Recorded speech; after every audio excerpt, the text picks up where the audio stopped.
entiendo que va a profundizar un poco en ello. Bienvenida, Soledad, tienes 10 minutos, así que cuando quieras.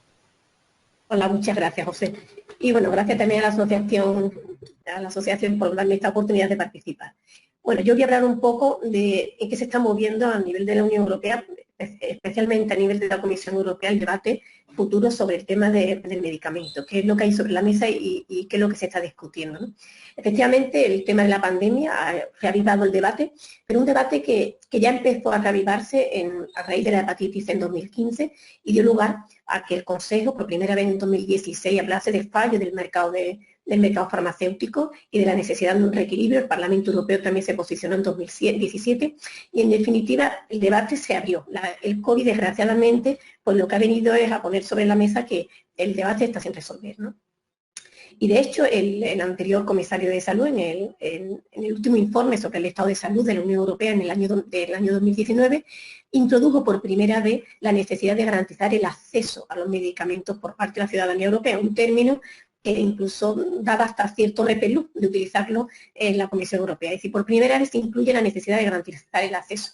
Y bueno, al fin y al cabo también uno de los objetivos del desarrollo del milenio, no lo olviden. Bueno, lo cierto es que recientemente la Comisión Europea ha publicado, ha puesto en marcha una hoja de ruta y una consulta pública que está abierta hasta septiembre con el objetivo de definir la estrategia farmacéutica. Y recalco esto porque especialmente a lo largo de esta legislatura se va a poner en marcha esta estrategia farmacéutica y esto va a suponer el marco por el que va a regular el medicamento y su acceso y su precio y todo lo que ello conlleva dentro de la Unión Europea probablemente por décadas. De ahí la importancia que para mí tiene hoy este debate y que miremos hacia Europa. Tengo que decir que en esa hoja de ruta de bueno tiene que introduce por primera vez también el tema del acceso, tanto en disponibilidad como en asequibilidad, pero también es verdad que recalca la necesidad de garantizar la competitividad de la industria. Por lo tanto, teniendo en cuenta que el sector más competitivo dentro de la Unión Europea y los intereses de los países, de determinados países especialmente que tienen sobre el sector, de entrada apunta a que van a hacer un reequilibrio, un equilibrio, pero no auguro grandes cambios o digamos grandes transformaciones, por lo menos de entrada no está recogida así. De hecho, si analizamos esa hoja de ruta, hay diferentes líneas y resalta el tema de revisión de los incentivos y la necesidad de nuevos incentivos para la investigación. Eso, digamos, iría en relación a la disponibilidad de nuevos medicamentos y acelerar incluso el proceso de investigación. Sería como nuevos modelos de investigación. En cuanto a disponibilidad y en cuanto a acceso, lo único que aparece es la necesidad de articular adquisiciones innovadoras, es decir, como un fondo, como ya estado poniendo en marcha en determinados países, como el fondo para acceder a la innovación. Es decir, como un porcentaje, un dinero, un montante que los países pueden, digamos, destinar y en este caso la Unión Europea para facilitar ese acceso. Pero en realidad no se habla de precio, no se habla de cambio de modelo y no se habla de cambio de que esta dificultad o esta bajada de los precios que necesitamos los medicamentos se vaya a producir tal cual, ¿no? Por lo tanto, ya digo, hay una revisión, el momento es propicio, pero no va a ser fácil cambiar el modelo, ¿no? Y me voy a parar en los incentivos, porque es donde creo que está el hecho de si va a cambiar o no va a cambiar el modelo. La propia Comisión Europea hizo un análisis, a petición también del Parlamento, que es el informe Copenhague en el año 2018, en el que analizó cómo habían funcionado los incentivos. La conclusión para ello es que fue buena, que dio lugar a nuevos fármacos, cuestionados por muchos sectores, especialmente por parte del libro que publicó en la Fundación Alternativa, tanto Ramón Galvez como Fernando Lamata, se explica bien el resultado que ha dado. Pero bueno, yo me quiero centrar en que la Comisión Europea, en cuanto a los incentivos, lo da como un modelo positivo, pero sí es verdad que son conscientes de que el modelo actual no vale. No vale porque cada vez, sobre todo la genética, nos está haciendo pues más subgrupos o enfermedades, digamos, más pequeñas en cuanto a volumen de pacientes. Por lo tanto, la estrategia actual de precio-volumen en función de un valor que ahora denominan valor previsto o valor neto previsto, es decir, se marcan de entrada qué retorno, qué ingreso vamos a obtener cuando vamos a poner en marcha un medicamento y a partir de ahí ya vemos si es rentable, ¿no? Hasta ahora eso funcionaba con el tema de precio-volumen, al reducirse la población de pacientes, pues, y se ve muy bien con antibióticos, que es donde voy a poner el ejemplo, pues este modelo de incentivo que promovía simplemente la investigación y sobre todo se decantaba por el tema de las patentes, de introducir pues nueva exclusividad, digamos prórroga, en definitiva incentivos en ese sentido, pues se ha visto que no es suficiente, ¿no? ¿Y en qué están pensando? ¿En qué tipo de incentivo, no? Pues el debate en estos momentos en cuanto a incentivos es lo que se llama pull, ¿no? Push es lo que hemos tenido hasta ahora, que era en torno a las patentes y demás, y ahora el modelo se llama pull. Y consiste básicamente en que ya no nos vale ese modelo porque no sabemos o tenemos previsto muy poca venta, y ya digo, se ve muy bien el tema de los antibióticos porque el consumo además tiene que estar restringido para que no se incremente la resistencia a los antimicrobianos nuevos, y entonces, ¿qué es lo que hacemos? Pues pedimos que haya como un pago de entrada, tal y como se pone en el mercado el medicamento, tal y como se pone de entrada en el mercado el antibiótico. Y la pregunta es, entonces, ¿cuál es el precio? ¿Qué precio tendríamos que pagar? ¿En base a qué? Y nos surgiría y diríamos, pues bueno, lo que les haya costado investigarlo, ¿no? Pues no es así. En el caso de los antibióticos, las publicaciones que hay al respecto, que es donde más debate hay sobre este tipo de incentivos, hablan de que un primer pago que harían los países, incluso también dan la opción de pagarlo como a plazo, no solamente en un año, sino incluso en 10 años, es decir, como sería como una venta a plazo, ¿no? Pues hablan de 1.500 millones de euros al año. Si nos vamos a cuánto cuesta en la Unión Europea el tema de la resistencia antimicrobiana al año, en general, al sistema sanitario en general europeo, resulta que son 1.500 millones de euros. Es decir, el precio, pues hayan determinado, podría haber sido otro, pero hayan determinado, pues cuesta tanto, pues lo que le ahorramos en teoría al sistema, y esto es lo que va a costar. Es decir, vamos a ver qué precio o qué precio máximo realmente nos podían de entrada pagar, o podría estar justificado, según nuestra forma de pensar o de establecer los criterios, qué podríamos poner como precio. Pero claro, llama la atención que la OCDE, en sus estudios sobre resistencia antimicrobiana, pone de manifiesto que el 85% de la resistencia antimicrobiana y de la muerte al respecto la podríamos evitar con $2 por persona y año. Porque simplemente poniendo en marcha medidas que incentiven el lavado de manos, es decir, la higiene y el uso racional del medicamento. 3 de cada 4 muertes se evitarían con estas dos medidas. Eso supone un 1% del coste de 1% del coste que tiene la resistencia antimicrobiana. Por lo tanto, ¿por qué el comparador no ha sido las medidas de salud pública?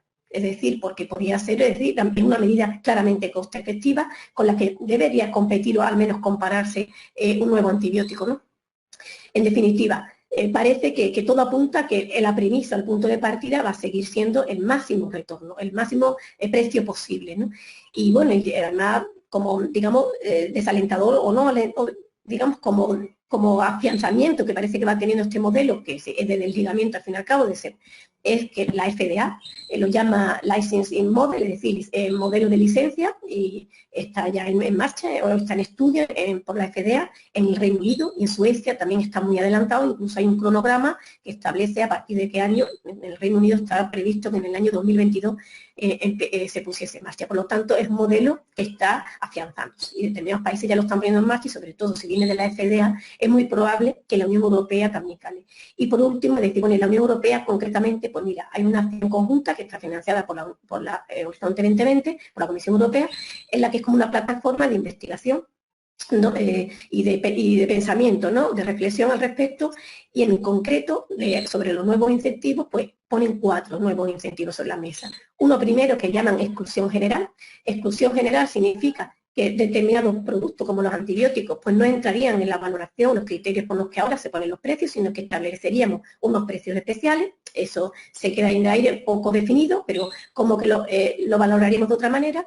Para transferencia, se llama el segundo incentivo es transferencia de la exclusividad. Por lo tanto, lo que harían es que para estos productos con menor mercado le permitirían transferir, digamos, como hacer esta exclusividad o esta patente, esa exclusividad que le permitiría la patente de ese pequeño mercado, pues no los tendríamos en ese antibiótico, en ese nuevo medicamento, sino que se lo transferiríamos a uno de los medicamentos que la industria en concreto tuviese, lo que llamamos nosotros blockbuster, es decir, aquellos destinados a una población muy importante. Esto ya incluso la propia acción conjunta habla de que sean unos costes tremendos. La propia acción lo cuestiona, ¿no? Pero por supuesto para la industria sería lo mejor, ¿no? Pero esa transferencia de la exclusividad está también sobre la mesa. Yo creo que esa va a ser más difícil, pero es el gran objetivo en un momento dado a alcanzar. Y por último está lo que se llama, son dos maneras de impuesto, pero realmente son incentivos pool. Es un pool, es decir, sería pagarlo, como decía, el precio de entrada una vez que entra en el mercado, y lo que se plantea es cómo pagaríamos ese dinero, ¿no? Y establecen dos sistemas. Impuesto a la que considera impuesto por la administración, por ejemplo, podría ser en el caso de los antibióticos, es por el uso de los antibióticos a nivel veterinario, es decir, sería como impuestos por el uso o por otras cosas, que otros criterios que considerase la administración. Y hay otro que introduce que sería lo que se llama pagar por jugar, que sería como un impuesto a la industria farmacéutica en función de otros medicamentos que tenga al margen del antibiótico puesto en el mercado. Decir que esto, bueno, se asemeja en parte o va en relación a lo que desde informes como desde el Parlamento se pedía de la necesidad de poner una tasa a la industria por las ventas que tiene en el sistema para financiar la I+D, por ejemplo, en prioridades o necesidades no cubiertas, pero la verdad es que lo introducen y parece incluso hasta socialmente responsable, ¿no? Y lo dejan caer, lo introducen así, pero lo cierto es que lleva un objetivo claramente contrario, es decir, viene a decir que es como a pagar un sobrecoste, sabiendo que en un momento dado le podemos pedir cierta responsabilidad que puede cambiar el sistema, lo que vienen es a pagar, a decir que van a justificar y a pagar ese alto coste del nuevo medicamento. En definitiva, y resumiendo, Y ¿no? por ir acabando ya, Soledad, sí. Exactamente, por ir termino, ¿no? Bueno, yo pienso que obviamente el punto de partida no parece que vaya un cambio, pero sí creo que hay una oportunidad por el hecho de que introducen el desligamiento. Por primera vez introducen, hay un cambio de modelo, y yo creo que sí podríamos abogar porque en ese desligamiento se puede optar por lo que hasta ahora venía, que pagar al máximo, pero también podemos optar por un coste-beneficio, ese desligamiento, porque es decir, hay que abrir el debate de, en ese desligamiento, en ese pool, en ese incentivo pool, cómo se establece ese precio. Se va a abrir ese debate y yo creo que es donde tenemos que estar y determinar si tiene que ser coste-beneficio o incluso si al final es coste-efectividad, que es lo que se está haciendo. Hay que meter también el coste-oportunidad y otros comparadores como lo que es la salud pública, ¿no? Como el caso de los antibióticos lo hemos visto, ¿no? Hay medidas claramente coste-eficientes, es decir, otros comparadores. Pero esto no significa que renunciemos a seguir abriendo el debate, como ya la OMS en la reunión de 2012 de la 65 Asamblea, pues hablaba de la necesidad de investigación abierta. Yo creo que no hay que renunciar, creo que la solución realmente está en la investigación pública, en esa tasa que la industria puede aportar por venta en los propios sistemas y hacer una investigación pública y para cubrir esas necesidades no cubiertas y, por supuesto, en el caso de que haya investigación público-privada, en regular el retorno de lo público con criterio de accesibilidad. Es decir, al margen de lo que está la Unión Europea, yo creo que el Parlamento Europeo es donde está la clave de empujar hacia un debate que ahora mismo está abierto y una oportunidad. No va a ser fácil, ya digo que el equilibrio con un sector claramente competitivo para la industria europea no va a ser fácil cambiarlo hacia otro lado, pero yo pienso que sí permite hacer algunos cambios importantes, aunque todavía, como digo, la postura que ha puesto la Comisión Europea está muy lejos e incluye muy pocas medidas de las que en su día el Parlamento Europeo, algunas ha nombrado Fernando Lamata, consideró prioritarias. Pero soy optimista porque hay debate, hay juego, por lo tanto yo creo que se puede jugar. Muy bien, Soledad, muchísimas gracias. Ya han llegado unas cuantas preguntas a tu intervención, o sea que luego al final las recuperamos, porque bueno, sobre todo por las preguntas que he visto, lo que les preocupa a los oyentes es ¿y cómo hacemos para poner en el centro del debate el precio de los medicamentos? O sea que